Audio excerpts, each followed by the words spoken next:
use the holy water. This is one more he'll never sleep in again.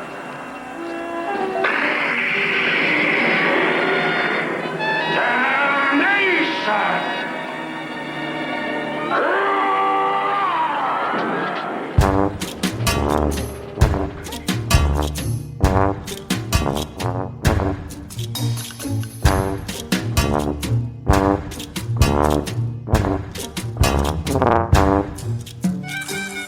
Hello and welcome to The Lowdown on the Plus Up, a podcast where we look at everyone's favorite theme park attractions, lands, textures, and novelties.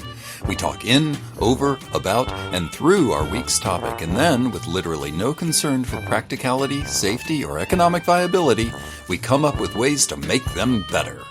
My name is Kelly McCubbin, columnist for the theme park website Boardwalk Times, and with me, as always, is Peter Overstreet, University Professor of Animation and Film History in Northern California.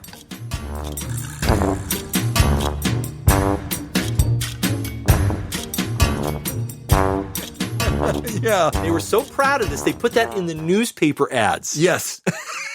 And one of the things that I read about this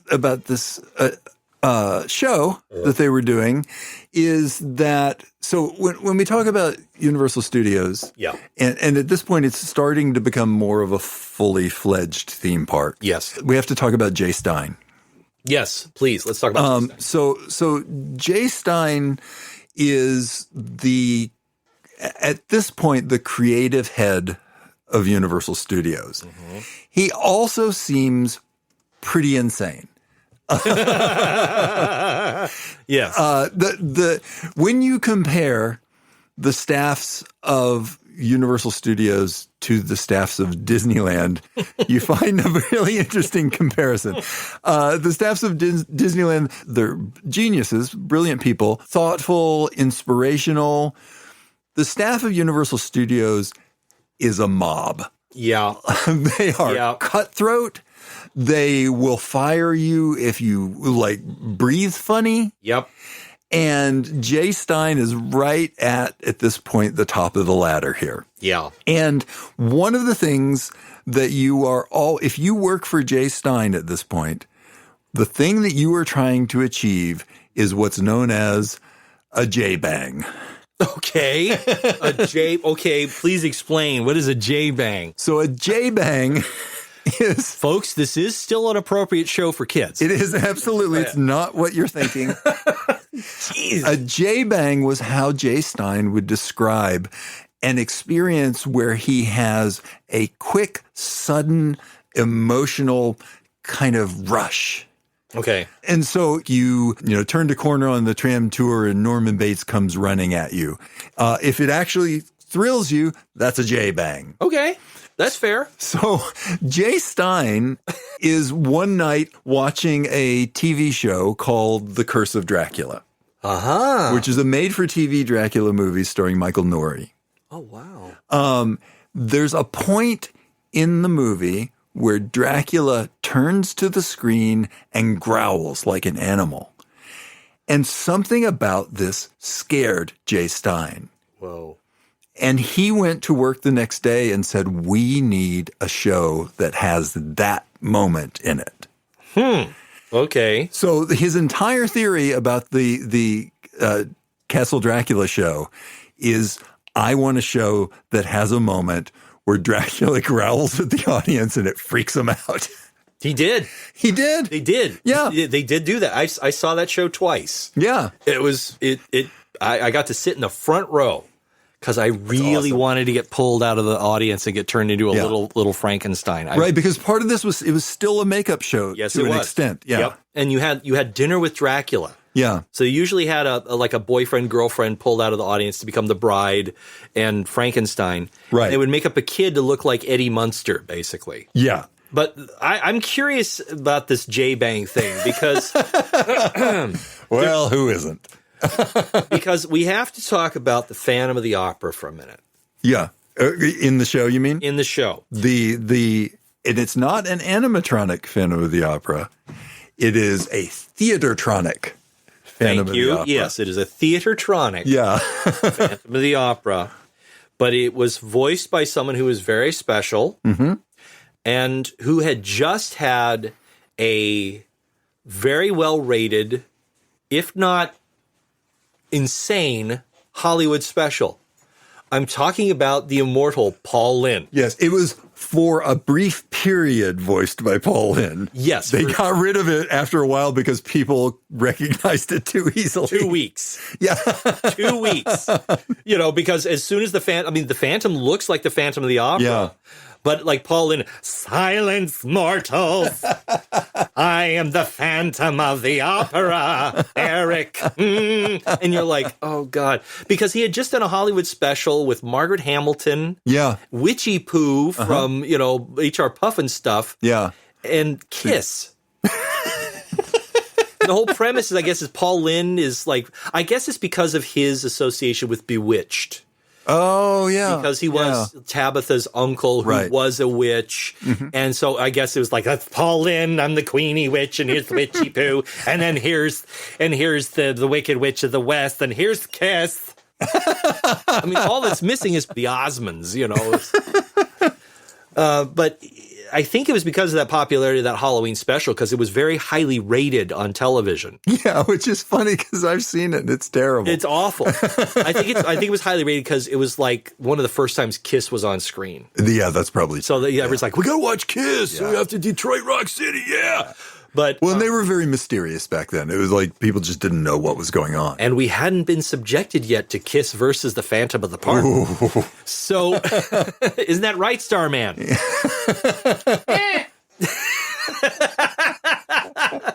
So, there is audio of Paul Lynde that is still available on the internet. You can actually hear it. We may have actually put that in the prologue of this program here, but it's fascinating. But it is from the show. Yeah, they had an animatronic wolf man. It was this huge werewolf that would come out of a crypt. Yeah, they had an extra tall mummy. It was like this weird body extender of a mummy. Yeah, they did a magic trick in which they took an audience member and they put him on the rack and they stretched him out, and that was kind of cool. Yeah, and Dracula's there. Yeah. But it's not really Dracula, This is a recurring theme. When I was looking into different attractions that related to Dracula, one of the recurring themes is that Dracula seems to take a supporting role in things that have his name on it. Yeah. Which is really weird. It is weird. What do you do with Dracula to make it a one-on-one experience? I mean, it's like, how do you make Dracula an attraction where everybody gets to experience Dracula? You stand in line and you walk up and goes, blah, bite your neck, blah, bite your neck, blah, I bite your neck. Well, I was looking. Do you do that? I was looking at this attraction it was like 1974, a theme park called the Lagoon Park or something. It's in Salt Lake City. Yes. And there was an attraction called Dracula's Castle. It's still there. It was put in 1974. It's still there. And I was watching ride-throughs of it, and it's charming. It's super charming. It's an old-style dark ride with a couple of neat effects. It used to have one of those cool rotating tunnels like they used to do on the tram ride. I guess they probably still do on the Universal Tram ride. Yeah, they keep decorating it. It's either, for us, it was Steve Austin and Bigfoot walking through it, but then it got turned into the Mummy at one point. Then it was an avalanche or Dante's Peak or whatever. But this was like an internal dark ride that had one of those. But so I watched video of it a couple of times. Never saw Dracula once. He was outside, apparently. I just found a picture of him. I'm looking at the picture right now. He's outside. He's this weird wax figure. Oh, weird. And he looks kind of like a sneering Italian waiter. Yeah. He's like, garlic. But there he is. He is there. The interior of this thing's cool. Yeah, it's got like a demon mouth that you're going through with the spinning tunnel and riding in coffins. That's kind of cool. I loved outside that attraction, there was a sign that just said, "It'll scare the yell out of you." I love that. I know. Oh my gosh, I love that. That is so funny. So we're going to have to go to Lagoon Park in Salt Lake City to go check this out. The Lagoon Amusement Park. Yeah, and this sent me down and I won't get into it today, but it sent me down this whole rabbit hole of attractions designed by this guy who I had never heard of before, but his name's Bill Tracy. He like started off at Ringling Brothers. He designed floats and window displays for the Macy's Thanksgiving Day Parade. And then he went into theme parks, and it's just dark ride after dark ride after dark ride. I mean, he designed like 40, 50 different dark rides, most of them horror based. Wow. At all sorts of parks around the world. The biggest park name I saw was Kennywood. So he designed something there. Okay. Otherwise, there were just a lot of small regional parks. But I was like, this guy's really interesting. Anyway, that's for a later show. Bill Tracy, ladies and Bill gentlemen. Tracy. Well, I'd definitely look into that. Yeah, Dracula's Castle went through at Universal Studios. Yes. Went through some interesting stories.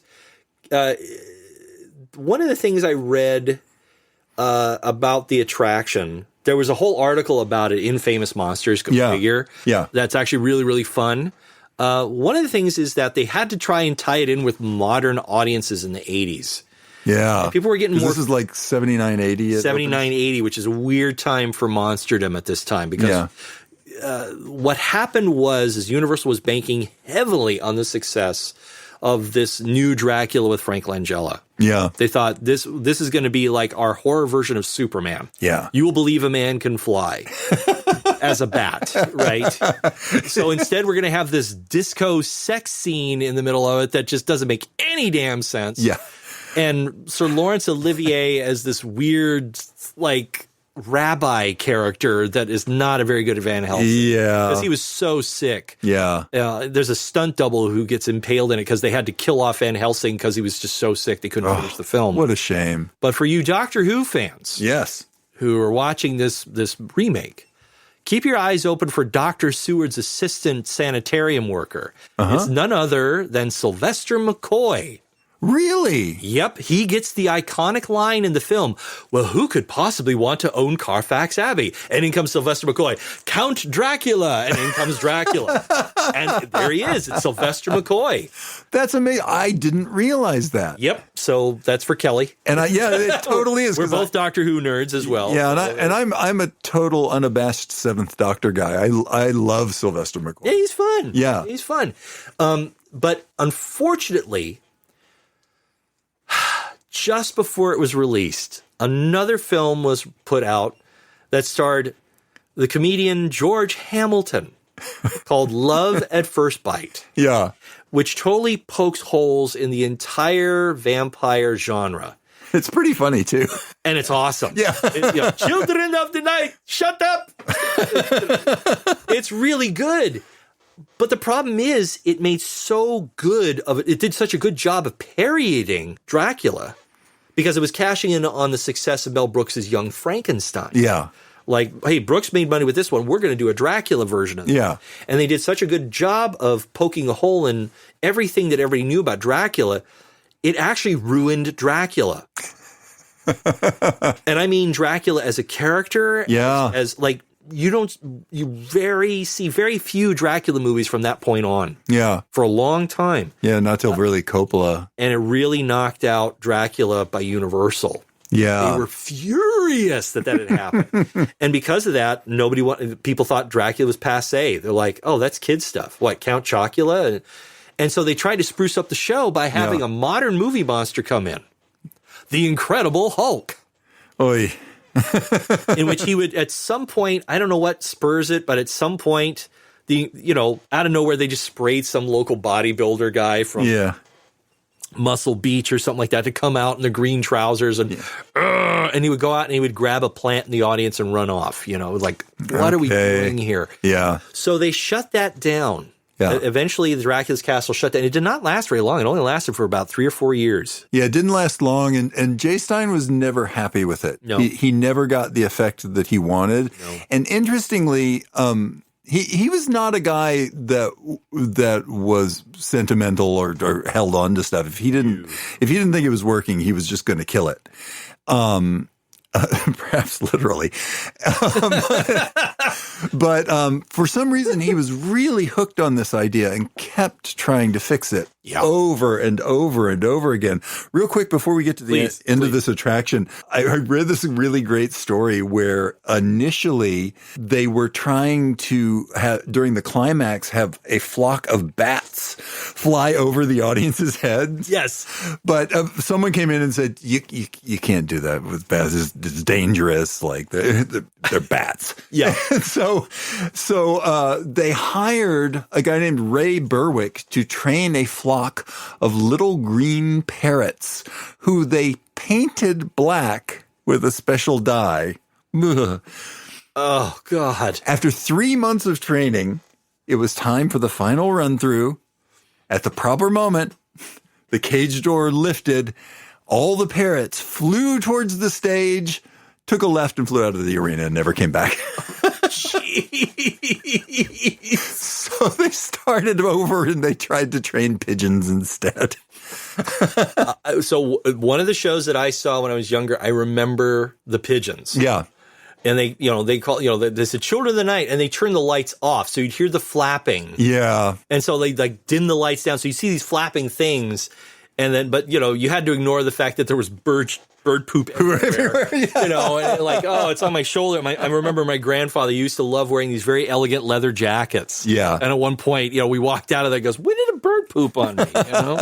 So that ruined my suede, So, and I think the animatronics were done by, I forget the name of the company. It's AVG, excuse me. Yes. And they're interesting. So they were formed by an immigrant from Colombia. Yes. His name was Alvaro Villa. He'd been in the U.S. as a student since the 60s. Mm-hmm. He worked for the space program. He worked for Walt Disney for a little while, doing something in animation. I don't think he was an animator, but he did something technically. Layout or something. Yeah. And then he invented, we say invented, he came up with a new way to do animatronics, which was his thing called theatertronics. Uh-huh. And his first two jobs to implement these things, it was basically robotic movement, but using computers of the time. Sure. As opposed to using audio signals like what Disney was doing. His first two jobs, number one, was the Battle of Galactica. So all of those figures that when you were captured by the Cylons in the Galactica experience on the tram ride, all of those were his theatertronics. And number two was Castle Dracula. They were great. Yeah. They were great. I really have fond memories of this thing, and I wish that I would have seen it when I was older, because I was so young when I saw it. I was just more like, wow, monsters. I mean, it's Dracula. You don't care. Yeah. And I would probably look at it with a much more critical eye now and kind of go, oh, God. Yeah, rough. Yeah, rough, oof. But the pictures I've seen of it, like from Famous Monsters, and there's not a lot available.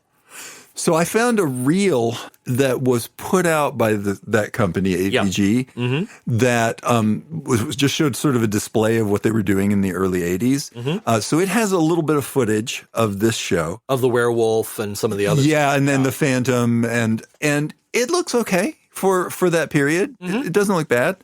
It also has reels of a bunch of other stuff. They were doing like theatertronic shows for McDonald's. There was a couple of regional shows where they had clearly ripped off the Tiki Room because they were just tropical birds.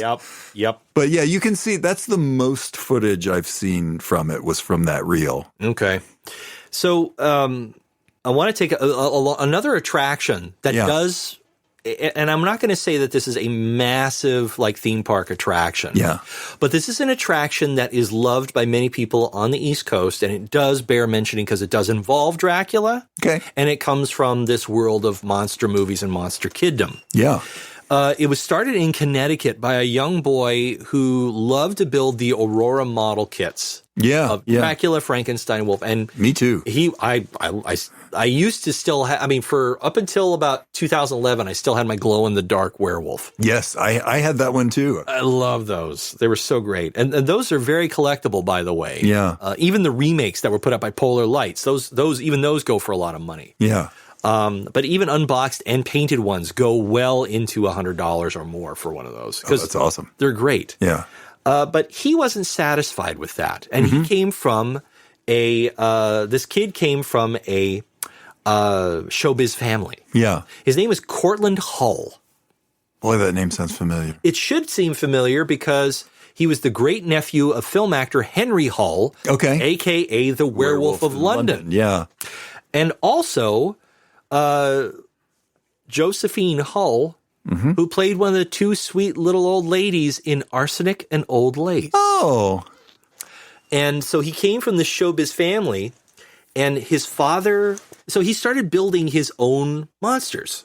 Okay. So he built his own Frankenstein. He made him out of clay. And at first he was just using the calendar masks from Famous Monsters. Yeah. He'd saved up and bought a couple and just put a dummy, made the costume. His mom made the costume and put it up. Right. But then people would come over and it was like a Halloween thing. Look at this little display I put up of Frankenstein, Dracula. But then it grew. And then it grew, and then he got older, and he started sculpting the monsters. Okay. And then he started building sets around the monsters. And his dad built a little, what he called his hobby house, where he could house these things and build them in. Yeah. And then people were coming from all over Connecticut to come and see this thing. Yeah. And because of his connections in Hollywood, he would go out to Hollywood and hobnob with all these people. So he knew Vincent Price.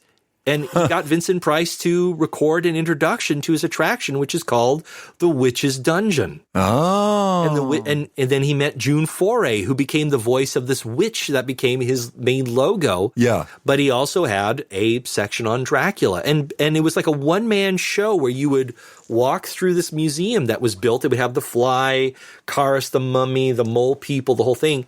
And he would have these little tape recorders set up. And he would be above you on a sliding panel, turning on lights and turning off lights. Oh, wow. So he's rolling above you, operating everything. So he was like a living animatronic above you. That's awesome. And he kept doing this into the 90s. Wow. Mark Hamill came. I mean, it was a thing. Well, eventually it moved. And now it's at 103 East Main Street in Plainsville, Connecticut. Okay. He got moved into a special location because he's getting up there in age. Yeah. And he still maintains it, but he just can't be the guy. He can't be the man behind the curtain. Yeah, he can't be crawling around above you. Yeah. But they're really great. And a lot of the heads are actually based off of the actual life casts from these actors. And the Dracula obviously features a lot of the dialogue from the original Dracula. I am Dracula. Yeah. But a lot of that footage that he got initially came from a record put out by Electric Lemon Records from an album called Boris Karloff and His Friends. Okay. And it was an LP you could buy through Famous Monsters. Yeah. And it was Boris Karloff basically narrating little audio clips from all the famous movies that you could listen to while you're reading your Famous Monsters books, right? That was put out by Vern Langdon. Huh. And so, like, Vern has a lot of influence on these attractions. Yeah. Including another one, which actually predates Castle Dracula at Universal Studios by about a year. Okay. In Wildwood, New Jersey. Castle Dracula. It's at Nichols Midway Pier. Okay. It was established in 1977 by the Nichols family. This family bought a pier on the Jersey Shore. Yeah. And they put a bunch of roller coasters and thrill rides on it. And eventually the roller coaster kind of ran down. But they built the attraction, and when you would walk up to it, it was this massive castle. Yeah. And it was a walk-through haunted attraction with all these different monsters, and Dracula would appear out of nowhere on top of the mantelpiece and yell at you, get out of my castle, blah, And the other part of the attraction was a ride in coffins in a river of blood. Oh my God. So dang cool. Yeah. It is very, very much a, boardwalk style attraction. Yeah. But the River of Blood was a later addition. Yeah. The castle was built under the foundations of what was the roller coaster that they had torn down. But the dungeon boat ride is when you would float through and you go in through this mouth of a giant skull and this river of blood and go past tortured skeletons and all. And I went, you had me at River of Blood. Yeah. I don't need to see anything else. I just want to ride a boat in a giant river of blood. Did they just dye the water, or was it so dark you just they said it was they blood? dyed the water red. There's Yeah. pictures of people riding this thing, and the water is red. It's like, oh, dude, I'm in. And most of the attraction were like kind of like homemade versions of various Disney and wax museum attractions. Mm-hmm. Lots of torture scenes, the rack, Sure. and the spigot. But they have like a skeleton with a steering wheel and Yeah. all the usual stuff. Yeah. But you know what? It's so homegrown, Yeah. family made and family owned Yeah. that it holds a special place in my heart. I've never been to it. I've only seen footage and photographs from it. Yeah. But man, I'd love to see it. I assume it's not there anymore. No, sadly, it burned. Yeah. It burned down, and they are talking about potentially bringing it back. They had a revival about 5 months ago. Yeah. Where they brought back some members of the Nichols family and all these fans who had remembered the place. They brought back some of the artifacts that survived the fire. Yeah. And they did this cute little replica on an outdoor stage, and they did a tribute to it. Yeah. But the guy was like, wow, I'm really touched. Like, we're really thinking about maybe doing this again. I'd love to do it. There's just no money in it, because he's like, Yeah. I know the perfect thing. Let's sell stock and everybody will own a piece of Castle Dracula. Oh, I Like, see. Okay, never mind. Good for you. But yeah, the fire occurred in January 16th, 2002. Yeah. So it lasted from 1977 to 2002. That's pretty impressive. Yeah, it's a good run, and to this day, it is legendary in New Jersey. I actually have a bumper sticker on my Prius of "Follow me to Castle Dracula in Wildwood, New Jersey," just because it's this great picture of Count Dracula pointing, like, "Let's go this way. Yeah. Follow me. We're Yeah. going this way." It's interesting because I in a lot of ways, so we are about to see in Florida an entire land in Universal's Epic Universe theme park based around the classic Universal horror monsters, which is great. I am so psyched about this. Dude, they have the burning windmill. Yes. They had me there. Like, Right. That's like saying we have a river of blood. We have the burning windmill. I'm in. Have you heard about the Dracula restaurant? Yes. Yeah, it's a Dracula steakhouse, Yes. and they're actually going to serve the steaks on steaks. Yes. And the wait staff, they're the revenants. So it's basically a bunch of Renfields giving you your food. I am so up for this. Yeah. You have, I'm shaking right now because I really want to go to this thing. I do too. Like, more than any, no offense to Disney, like more than anything else right now, like this is hitting my monster nerd like nobody's business. Oh, totally. And everything I've seen from it looks like it is a very nice balance of very classic monsters with a slightly modern sheen to them. And recently they put out footage of the animatronics. Man, they're amazing. The Dracula one looks terrifying. Yeah. It's like they actually made Dracula scary again. Right. It's like, ooh. Which is difficult. Yeah. So that's, would you call that? A JayBang? That's a JayBang right we there. We finally get the JayBang snarling like an animal Dracula. Yeah. But for those who are listening, if you go back some of our episodes, yes, there was an episode that we did not long after a road trip that Kelly and I took together, in which we talked about Bob Gurr. Yeah. Well, that is, by the way, by far our most listened to episode. By far. That's cool. Yeah. That's cool. As opposed to Golden Horseshoe. So if you haven't listened to our Golden Horseshoe review, that's actually a good episode, folks. We put a lot of work into that one. Why do you guys hate the golden horseshoe? I did a balloon animal for that episode. You know how hard it is to do those things? Yeah, especially on audio? Yeah, on audio. That's really hard to do. So anyway, when we went on that road trip, we got to meet Bob at Garner Holt Productions. We got to hobnob with all these people. Yeah. It was really, really cool. Nice folks. And on the way in, I don't know if this is where they produced them, but I suspect, and if someone's from Garner, I know you're under NDA, you probably can't tell us. Yeah. But I swear I saw one of these monster animatronics off in the distance, off in the warehouse under a big piece of plastic. Yeah. They had obviously produced a Creature from the Black Lagoon and a Frankenstein animatronic for other projects, or at least for Garner's amusement. Yeah. Because Garner likes to collect stuff, you know. But I have a sneaking suspicion we actually got a tiny little peek at these things. Because I looked at one, I went, I think that's a werewolf. And if it is, it's cool. Yeah. I mean, it would certainly make sense if you're producing high-quality animatronics kind of anywhere in the world, but especially in the U.S., Garner's the first person you think of. Absolutely. So I think that's probably where they came from. We may have been in the room with them already. Yeah, and it's like, if so, yay. You know? Yeah. But I'm really looking forward to this Universal Monsters Epic Universe.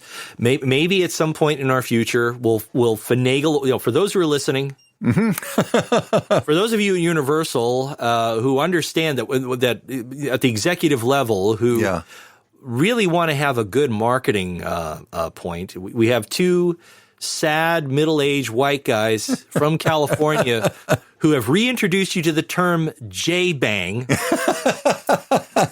By the way, if you visit our Zazzle site, along with our there's snow on the Matterhorn, but there's Coke on Main Street T-shirts and magnification shirts, we are going to have the Universal JayBang T-shirts available for you in blood red or Dracula black. But anyhow, just a picture of Michael Nori growling on it. JayBang.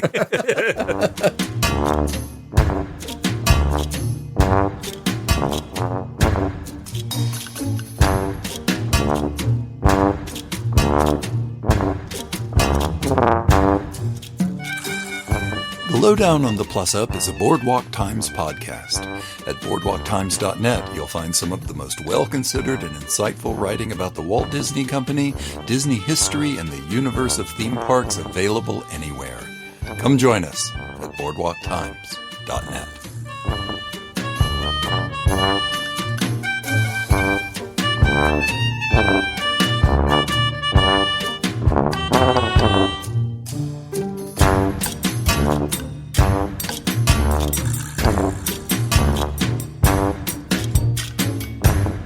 You guys think I'm kidding. I am going to make these T-shirts. I have a lot of free time on my hands these days. It's going to happen. You guys think I'm joking. And we will take the revenue from these shirts and go directly to Epic Universe. We will not pass go. We will not collect $200. Well, we'll be lucky if we collect $100, but you know, I mean, I'll take it. Yeah. But for those of executives, we'd love to see it, but we are really excited. I know I'm really excited. I know Kelly is. But I think for our listeners, if you have a chance, check out some of the footage of this thing. What they've got planned out, they really seem to have it down. I'm really excited. Yeah. We have a friend of the show. His name is Don Carson. He's a former Disney Imagineer. Yeah. I got to meet with him in December, and we talked a little bit about it. And even he was just like, this thing is insanely cool. Yeah. It like, for what I see of it, it looks amazing. Like it looks like they may be topping everything that Disney is doing right now. And they found a way to reach back into their catalog, reach back into their properties and revitalize something. Revitalize something that people have a lot of love and a lot of nostalgia for. It's so smart. And so for a nod also out to my students, I teach a class about experiential design, which is, it's designing theme parks. Yeah, it's a first grade class, so they're 6-year-olds. No. No, it's a college course, and it's basically it's a concept design class. Yeah. And the project that we do throughout the entire semester is designing a theme park. and the different elements to it. And it's a way to teach illustration in a fun, inclusive way. Right. Gets people to learn how to work as a team. I had one student, and I'll say her name, Laura Rogers, didn't know quite what she wanted to do with her career. And I kind of like pushed her and said, hey, you know what? You should probably try this project that we're going to do. We're going to do a design a theme park. So it's going to be 6 weeks. We're going to do this theme park. And you might give it a try because it incorporates all the things that you're into. You like horror. You do all these great little bits of horror illustration. You like designing environments. You like theater. Let's try it. Well, the assignment was randomly selected. We literally put, themes into a hat. Yeah. Lo and behold, out comes Universal Monsters. Uh-huh. And then what I would do is have the students randomly select the attraction they were going to design. Yeah. Now, sometimes it was a roller coaster. Sometimes it was a drinking fountain. Yeah. Laura got a food court. And she also was matched up with a specific Universal monster. Yeah. So somebody got the Bride of Frankenstein, somebody got the Mole People, somebody got Creature from the Black Lagoon. Laura got the Mummy. Okay. And she did these designs for these mastaba-like food pavilions. Yeah. So one was the Pharaoh's churros, and instead of the crook and the flail, it was a pair of churros in this mummy casket's hands. And she built it like it was a big dome, so it was the skies of the stars over Egypt. Yeah. And it was like half in and half out. Kind of like how when you walk in and out of Star Traders at Disneyland. So it's like you're air conditioned, but there's lots of big doors, so you get a lot of sunlight. Yeah, right. And there's a big fountain, and there's sphinxes everywhere, and there's places to sit on these stone tables. She designed this whole thing, and I worked really hard through all my connections to get Jason Sorrell, who at the time was the creative director of entertainment at Universal Studios. And I asked him, could you take some moment to meet with us and, give a critique? And he said, sure. But when he found out what we were working on, he said, I can't do that. I said, why? He goes, well, I'm kind of under NDA on something. And I went, really? Suddenly my interest was piqued. He goes, and I can't say anything more. Universal is very nasty about their NDAs. Yeah. And they really are. Again, remember, mob. Yes. So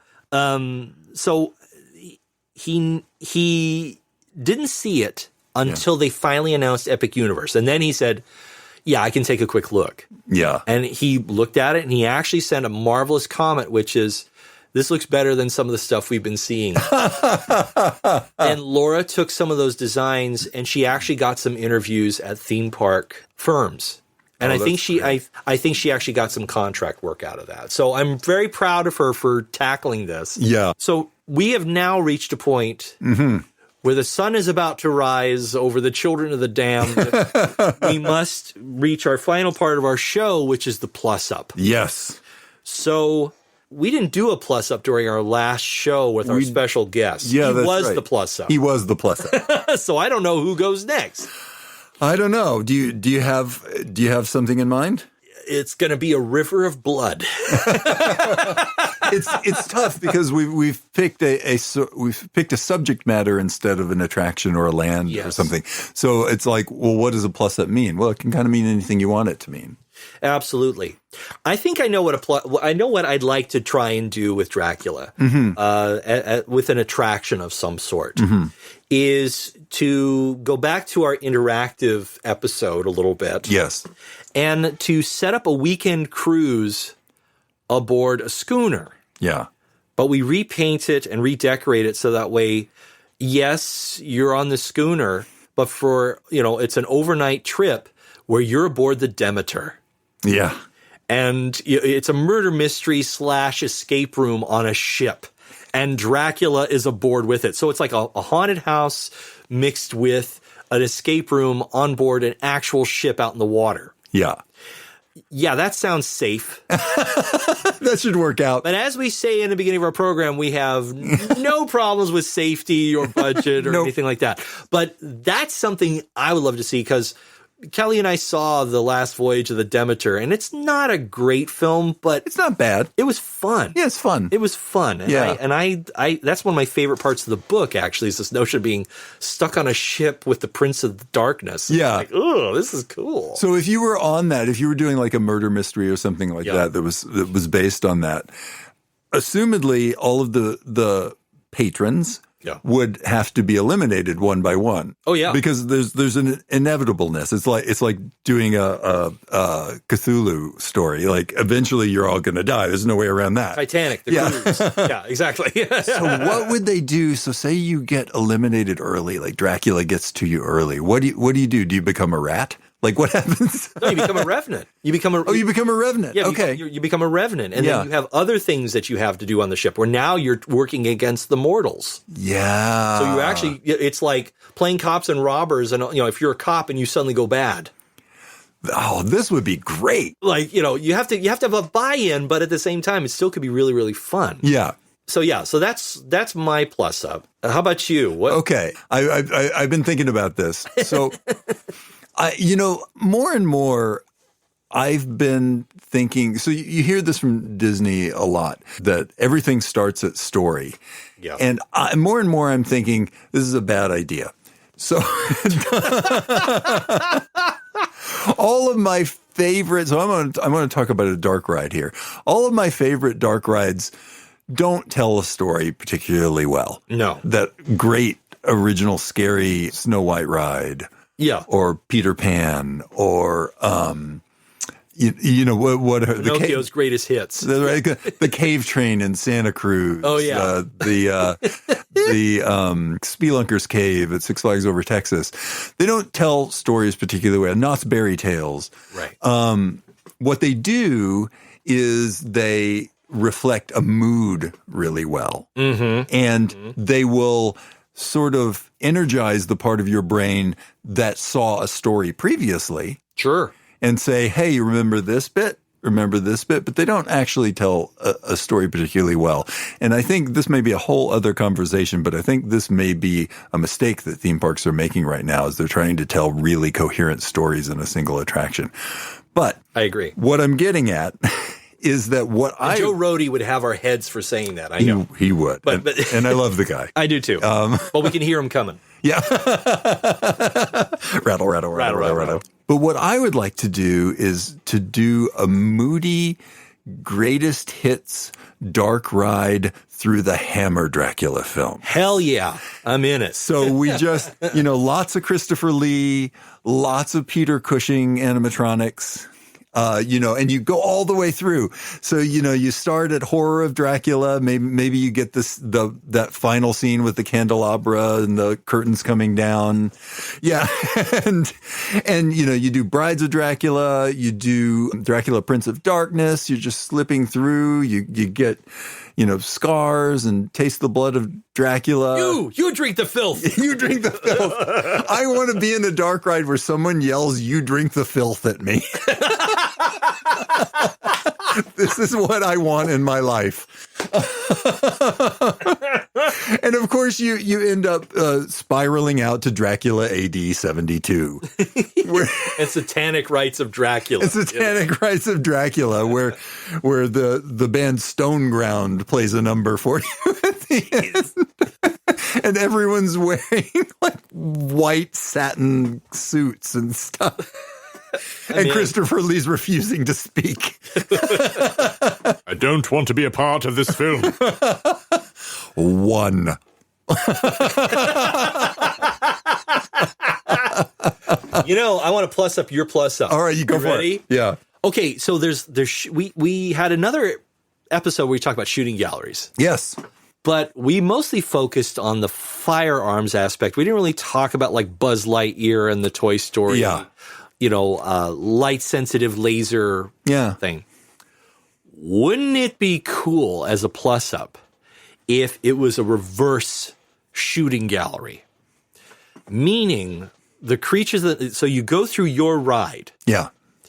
In a lot of those films, Dracula actually mind controls bats. There's I think it's in Dracula, Prince of Darkness, where he's actually controlling a bat to remove a crucifix from a young busty maiden's neck.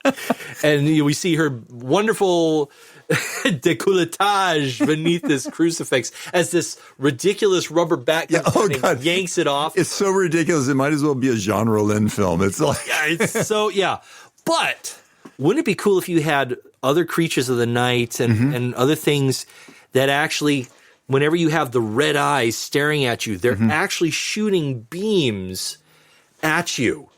Okay. And you have like a reader, like you're riding on the cart, and the only way to avoid getting your blood sucked by the gaze of so we call Pete's doing all sorts of air quotes right now. I totally the gaze and eyeball pointy things. Yeah, pointy eyeball eyeballs, fingers. But the gaze of Dracula, by you get an electronic blocking crucifix. So you're trying to block the laser beams with this crucifix. So you got people like waving their hands around furiously with this crucifix. But you get to points where it's like, here I am, I'm Dracula. Hold up the crucifix. You have to have faith to make it work. What's the repercussions if you don't do it fast enough? You lose points. Oh, okay. So like I said, it's like Buzz Lightyear, but instead of gaining points by finding that one little hole in the wall where I can shoot and get 10,000 points, you're trying not to get zapped. Yeah. So you're using it to block the laser beams. Going, no. But if you don't do it, you lose points from your car, which is you losing blood. Yeah, so it's you losing blood. So you actually have like these little digital meters that have like bubbling, blood, and it goes a little bit further, and it goes down. And you have Van Helsing, look out, Marty, it's getting too low. For some reason, Van Helsing is played by Christopher Lloyd. Yeah, I'd take it. Biff Tannen is Renfield. I don't know. I don't make the things. I just think them up. If your points get low enough, you become a revenant. So when you go out to see the picture that inevitably is at the end of every ride, the picture of you in the ride, there's just flies. The blood is the life. Yeah. So before we sign off, yes. Once again, our tribute is to David Skull. Yeah. And if you are interested in learning more, we talked a little bit about the lore and the history of Dracula. I would highly recommend going to Amazon or your favorite bookseller and purchase copies of some of his books. And here's some that I would like to recommend. One is Something in the Blood, The Untold Story of Bram Stoker, the man who wrote Dracula. Yeah. And that's a great biography of Bram written by David Skull. He also wrote a book called The Monster Show, which is an overview of horror and its effect on Americana. Hollywood Gothic, which is a great tale of how the 1931 movie Dracula was made and all of the perils and pitfalls thereof. Yeah. And then V is for Vampire, which is a guide to everything undead. It's more encyclopedic, and it covers everything from London After Midnight to Dracula versus Frankenstein. Okay. The bad 1971 film. Yeah. He has a book on Halloween. I mean, he is very prolific. And lastly, Dark Carnival, which is a biography of filmmaker Todd Browning. It was his last project he was trying to finish. Yeah. This coffee table book about the great director and his insane life. It is quite a read.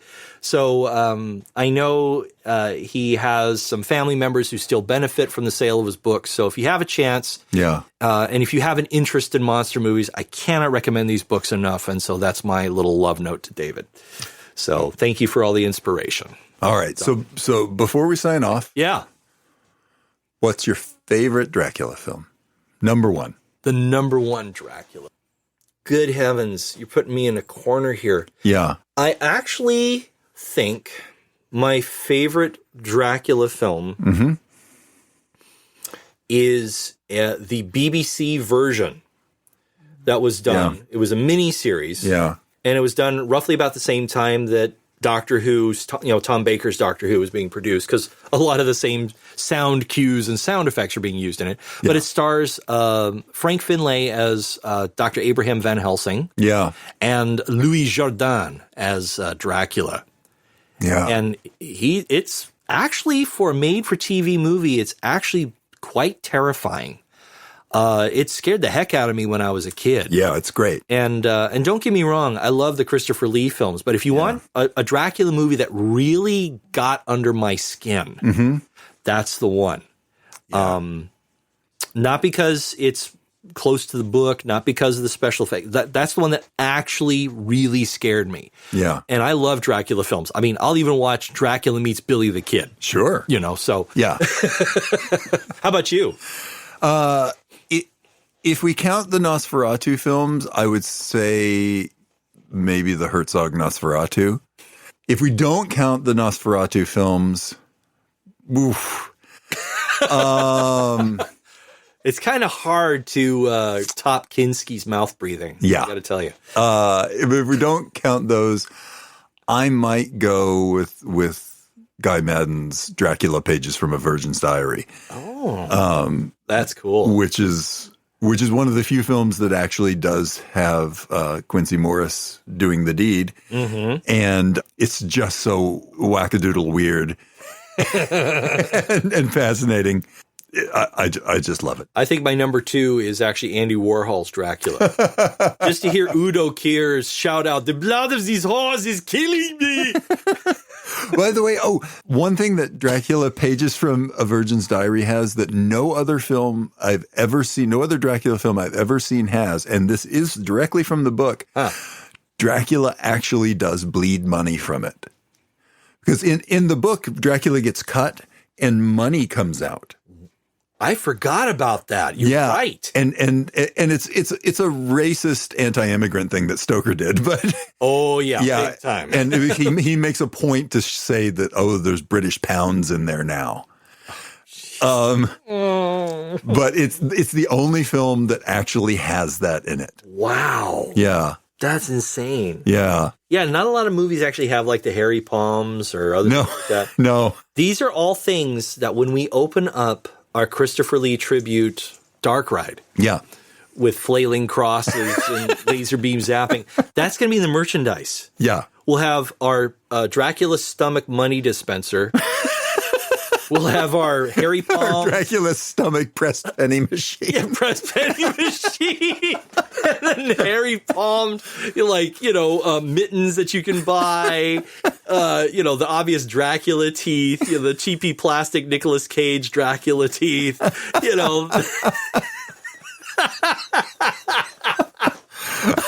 All right, this is a good place to stop. We are totally digging ourselves into a shallow grave here, folks. So on that note, I'm Peter Overstreet. And I'm Kelly McCubbin. And you've been listening to The Lowdown on the Plus.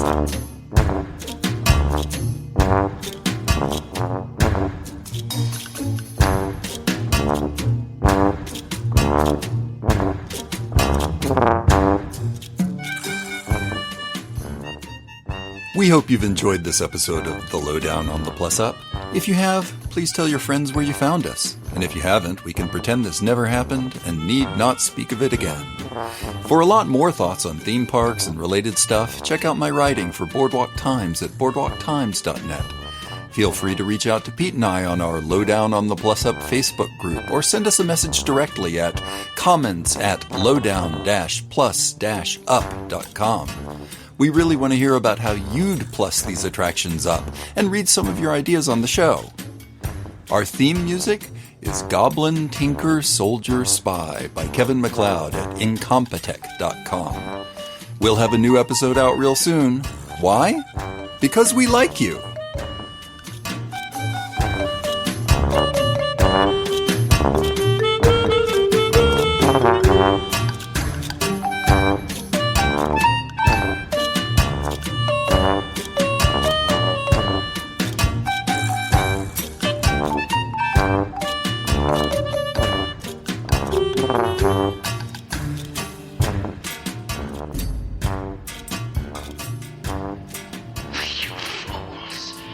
You pathetic, spineless fools. You drink then! You drink it! You drink the filth!